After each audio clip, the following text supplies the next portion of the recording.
Hi there! Today, we show you how to whitelist specific post type from WP Dark Mode. So, head over to Settings of the WP Dark Mode and click on Triggers. Then choose what you want to exclude from the Excludes Post Types option. In this case, we have chosen to exclude pages. Hit Save. If you go to Page section and click on View, you will see that the WP Dark Mode feature will not be visible.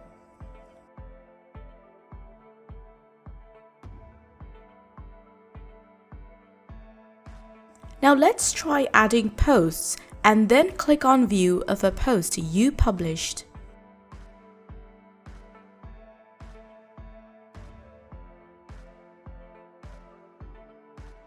As you can see, the dark mode feature will not be on your published posts.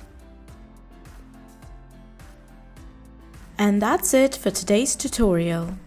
If you like this feature, download WP Dark Mode now and start using for free, or contact us at support@wppool.dev.